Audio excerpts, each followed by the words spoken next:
It is Lynette Luster, and we are doing the Organic Living Series. I'm so excited. I've been waiting to do this with you. This is a very important part of my life, my garden, and I want to share it with you. And in these next episodes of the Organic Living Series, we are going to learn how to do lots of things and what it takes to really grow your own food, which is not only a way of being sustainable, but it's also a way of just bringing so much joy to yourself, your family. And so what we're going to do today, as promised, is our first episode is going to be planting the Three Sisters garden. And that is an amazing thing, not only because of the direct symbolism of sisterhood, but also because just of the balance of lasting sustainable growth and the acknowledgement of the native cultures, the indigenous peoples who understood the great secrets of the earth and how things work and grow all on their own. You just have to listen, and it'll be shown to you. And so, so the Three Sisters garden. Let's get right into it. I have over here. We have the corn. Now the corn grows high and tall, and the string beans, you don't have to grow up, put in a trellis, because the string beans grow right up alongside the corn. And then you have your third sister, because they're all the three sisters, the corn being one sister, string beans being the other, and then your squash being the third. And so you have these two sisters working together, one growing up the other, and then you have your squash. And in this case, I'm going to be doing cucumbers. I have summer squash sprouting inside, and that's kind of what they look like, but they're already sprouting inside. And I'm going to plant cucumber as a little twist.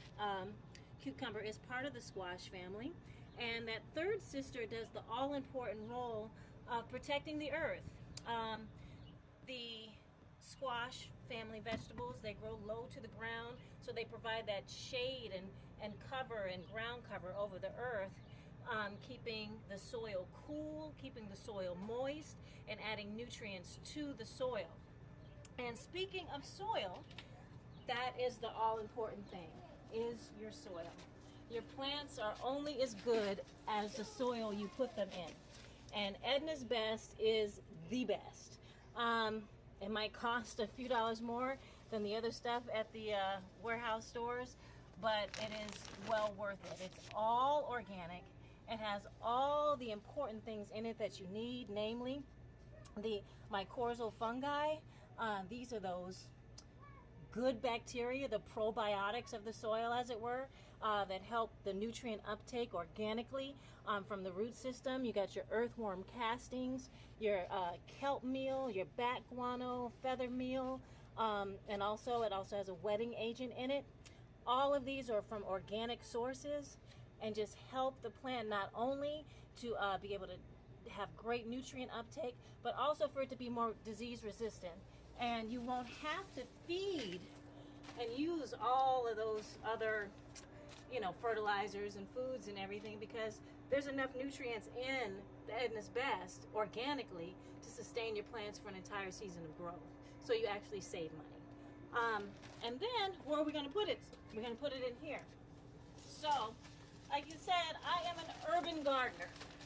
Urban meaning that I do small space gardening. This is a planter, which is essentially a big pot. I've set it over some earth. I put landscape fabric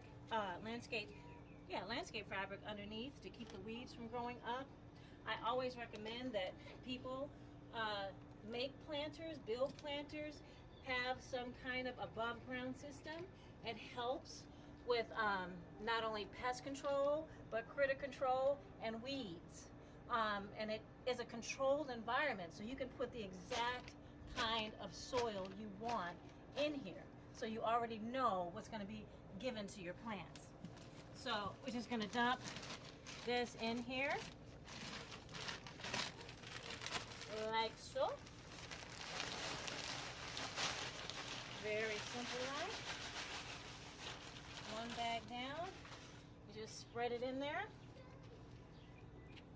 And like I said, you can see all the good stuff that's in it. It's already got everything in it. That's the feather meal. You can already just smell it. It's clean, it's organic. It has all the bat guano and the earthworm castings, which is basically bat boo-boo and worm boo-boo, but that is organic sources of nitrogen that the plants are going to need later. And so this is the environment for your new family, your new Three Sisters garden. And it's organic, it's controlled, it's going to be, in a way, almost pest-free, critter-free, and weed-free. And for an urban gardener and for a first-time gardener, that's so important because you're setting yourself up for success. So, in just a few minutes, we're going to go ahead and plant those vegetables. Let's get planted. All right, so you want to get 6 packs whenever possible. Not only is it more cost-effective because you get 6 plants for kind of the price of 1 plant most of the time, but also in our case it helps with what we're going to do, which is called successive growing. Particularly with corn, you don't want your whole harvest to come up all at one time. You want to have some come up, and then a few weeks another set of harvests come up, and so on and so forth. So like we're only going to plant 3 of these. So we're going to plant 3 of these corn plants, 3 of the string beans, and I got a new kind of string bean this year. These are Roma 2s, and they sound really good. Meaty pods with a buttery rich flavor. I think I'm gonna like that. And then, like I said, we're gonna put in that cucumber. And in a couple of weeks, when I do my second successive planting, I'm gonna go ahead and put in that squash. So here we go. So for people, they go, oh my gosh, how do you get these things out? Well, it's really simple. You just squeeze one way, squeeze the other way, and just pop it out. Okay, now, first thing you see is you see all of this root system, and that's natural. It's just wound up on itself because it's been growing that little tiny space. So you want to loosen that up to give your plants a chance to get it going. So you loosen up those roots. They're happy. They're going to be just fine. But you want to get them loosened up there, okay? And then you want to dig a hole that's just double the size of the plant. So in this case, it's such a small plant, you're just going to dig a hole. Keep your filler soil right to the side so you can have it when you put the stuff back in there, okay? And you see, you just put the roots down in there, put that filler soil all around, and then fill it around the top, and then set it in there, and then fill it in some more. Voila, we planted corn. Okay, and you just keep going with that, and it does not take long.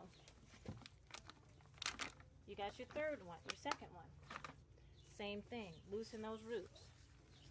Just loosen them up because they want to be able to get to the nutrients that's down in there. And it's okay if a few of them fall off. Plants are tough, especially vegetables. Okay, take that to the side. Okay, make sure it's nice and dangly and loose. Get that down in there. Add back that filler soil. Tap it down. Bring the soil around. Push, push. Get it established.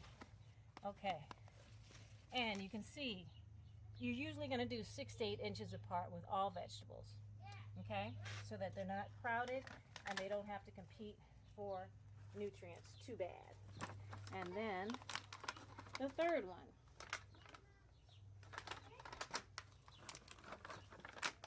Same thing, loosen those roots.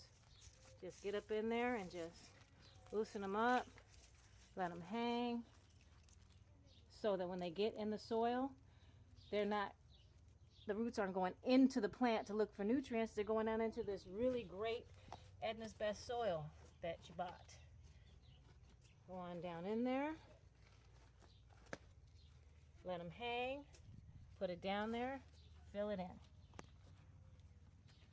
Push it down. Bring it around. Tap and tap. Bam. That hasn't taken any time at all. Then we go to our string beans. Bam. same thing. You squeeze, squeeze, pop it out. This one isn't so root bound is what they call it.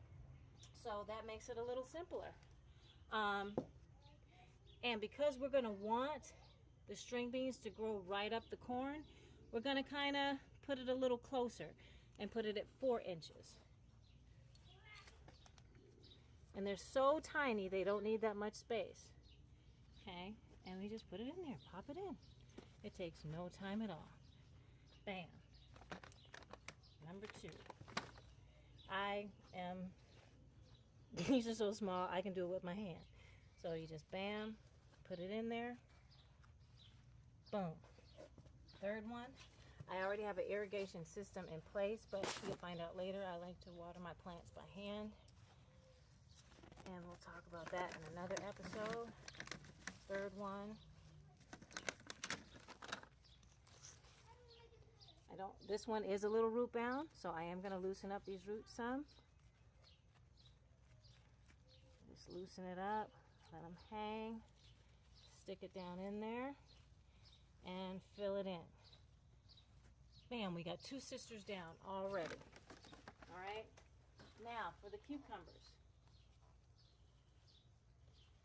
We already have fallen in love with the nasturtiums. And like I said, we're doing successive growth. So these you want it to cover, so I'm going to put them in the middle. So you got this growing up this growing up this. I'm going to put this right here so that when it grows, it can spread and protect both the sisters. Pop it open. This one is perfect. It hasn't like gotten root bound at all. And bam. Pop that in there. And you want to sit it how you want it to grow. So you see it's going forward. So that's how I'll plant it. I'll put it in here like this, put in that filler soil, hold it in place, and prop it up. Okay? Just like that. And then we got one more. And I move my nasturtium over.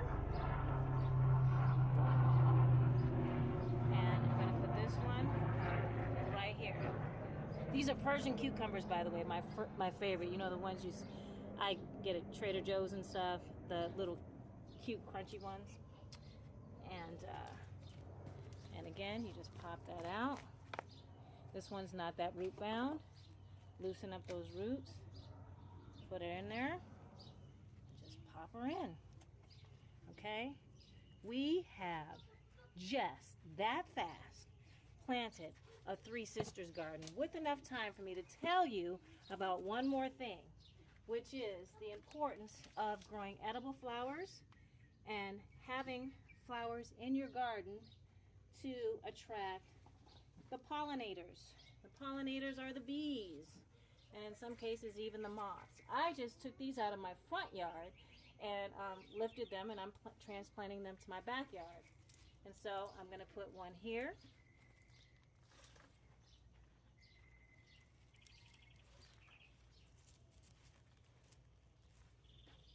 And one here.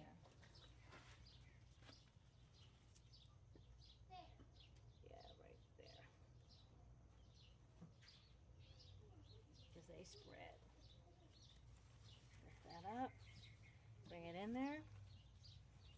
Let those flowers start to spread. Now look at that. Look at what we did in like less than 10 minutes. We planted a 3 sisters garden. We planted a 3 sisters garden. And now this is lasting, sustainable growth. You got your corn, you got your string beans, you got your squash that'll be on the way, cucumbers in the meantime. You got edible flowers. Edible flowers. You can eat these, put them in your salad. You got edible flowers you can put in your soups. And then you also have natural attraction for the pollinators, the bees to come in and pollinate these and then pollinate the rest of your fruit for you. I mean, rest of your, well, that is fruit and vegetables. And so I'm so excited that we were able to do this together, and I was able to share with you in the Organic Living series, my 3 Sisters Garden, ours. And so tune in every week. I'm going to have multiple episodes each week on different topics.